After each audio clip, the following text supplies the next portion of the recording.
ഓം gum ഗണപതയേ നമഃ.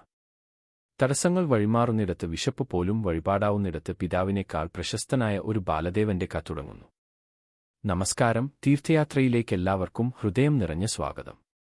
ഇന്ന് നാം യാത്ര ചെയ്യുന്നത് കേരളത്തിന്റെ ആത്മീയ ഹൃദയഭാഗത്ത് വിശ്വാസത്തിന്റെ ഉണ്ണിയപ്പഗന്ധം നിറഞ്ഞ കൊട്ടാരക്കര ശ്രീ മഹാഗണപതി ക്ഷേത്രത്തിലേക്കാണ്. ഇത്തരത്തിലുള്ള ദിവ്യയാത്രകൾ നിങ്ങൾക്ക് ഇഷ്ടമാണെങ്കിൽ ഈ ദർശനം ഹൃദയത്തിൽ സ്വീകരിച്ച് പിന്തുണ അറിയിക്കൂ. ഈ യാത്രകൾ തുടർന്നും നിങ്ങൾക്കെത്താൻ ഈ തീർത്ഥയാത്രയെ അനുഗമിക്കൂ.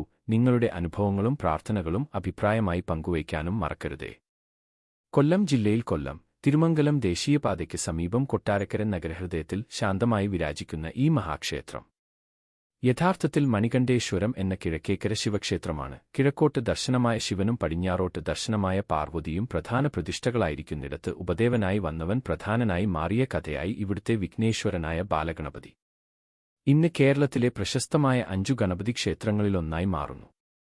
കേരള ശില്പകലയുടെ ഇതിഹാസമായ ഉളിയന്നൂർ പെരുന്തച്ചൻ ക്ഷേത്രനിർമ്മാണത്തിനിടെ പ്ലാന്തടിയിൽ തീർത്ത ചെറിയ ഗണപതി വിഗ്രഹം പടിഞ്ഞാറ്റിൻകരയിൽ അംഗീകാരം ലഭിക്കാതെ വന്നപ്പോൾ നിരാശയോടെ അദ്ദേഹം എത്തിയത് കിഴക്കേക്കര ശിവക്ഷേത്രത്തിലേക്കായിരുന്നു.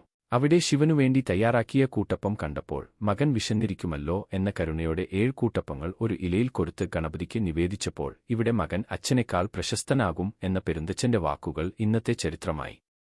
പിന്നീട് ഗണപതി സംതൃപ്തനായത് അരിപ്പൊടി, കദളി, ശർക്കര ചേർത്ത് ഉണ്ടാക്കിയ ഉണ്ണിയപ്പത്തിലൂടെയായിരുന്നു. അന്നുമുതൽ ഇന്നുവരെ കൊട്ടാരക്കര ഗണപതിക്ക് ഉണ്ണിയപ്പമില്ലാതെ പൂജ പൂർണ്ണമല്ല. കിഴക്കോട്ട് ദർശനമായ ക്ഷേത്രത്തിനു മുന്നിൽ വിശാലമായ ക്ഷേത്രക്കുളവും വടക്ക് തെക്ക് നടകളിലൂടെ പ്രവേശനവും അരയാൽ മരത്തിന്റെ തണലിൽ ത്രിമൂർത്തി സാന്നിധ്യവും ഉള്ള ഈ ഒറ്റനില വട്ടശ്രീകോവിലിൽ കിഴക്കോട്ട് ശിവനും പടിഞ്ഞാറോട്ട് പാർവതിയും തെക്കോട്ട് ഗണപതിയും ഒരുമിച്ച് വിരാജിക്കുന്നത് വിശ്വപ്രകൃതിയുടെ മൂലതേജസ്സുകൾ ഒന്നിക്കുന്ന അപൂർവ ദർശനമാണ്. ശാന്തസ്വരൂപനായ മണികണ്ഠേശ്വരൻ ശംഖാഭിഷേകവും ധാരയും കൂളമാലയും, കല്യാണരൂപിണിയായ പാർവതീദേവിക്ക് മഞ്ഞൾപ്പൊടി അഭിഷേകവും പട്ടും താലിയും, തെക്കോട്ട് ദർശനമായ മഹാഗണപതിക്ക് ഉദയാസ്തമന അപ്പമുടലും ഉണ്ണിയപ്പവും മുഖ്യനിവേദ്യമായിരിക്കുന്നിടത്ത് തിടപ്പള്ളിയിലേക്കു നോക്കി നിൽക്കുന്ന വിശപ്പുള്ള ദൈവത്തിന്റെ സാന്നിധ്യം അനുഭവമാകുന്നു. പുലർച്ചെ 4 മണിക്ക് നാദസ്വരത്തോടെ പള്ളിയുണർത്ത് 5 പൂജകളും 3 ശീവേലികളും നിത്യനവകവും നടക്കുന്ന ഓരോ നിമിഷവും ഉണ്ണിയപ്പത്തിന്റെ മധുരഗന്ധം ക്ഷേത്രമുറ്റത്ത് അലയടിക്കുന്നു. മേടമാസത്തിലെ തിരുവാതിരയിലെ 11 ദിവസത്തെ ഉത്സവവും വിനായക ചതുർത്ഥിയിലെ 1008 നാളികേര ഹോമവും ഗജപൂജയും മോദക നിവേദ്യവും ശിവരാത്രിയിലെ യാമപൂജകളും ഉറക്കമൊഴിയുന്ന ഭക്തരും നവരാത്രിയിലെ വിദ്യാരംഭവും ബൊമ്മക്കൊലുവും ഈ ദേവാലയത്തെ ഉത്സവങ്ങളുടെ തീർത്ഥമാക്കുന്നു. വിശപ്പ് പോലും കരുണയാകുന്നിടത്ത്, വഴിപാട് അനുഭവമാകുന്നിടത്ത് കൊട്ടാരക്കര ശ്രീ മഹാഗണപതി ക്ഷേത്രം വെറും ദേവാലയം അല്ല, അത് വിശ്വാസത്തിന്റെ അടുക്കളയും കരുണയുടെ തീർത്ഥവുമാണ്.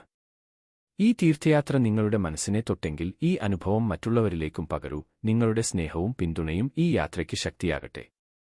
ഓം ഗം ഗണപതയേ നമഃ. ഇതോടെ തീർത്ഥയാത്രയിലെ ഇന്നത്തെ യാത്ര ഇവിടെ സമാപിക്കുന്നു. മറ്റൊരു ദിവ്യസ്ഥാനവുമായി വീണ്ടും കാണാം.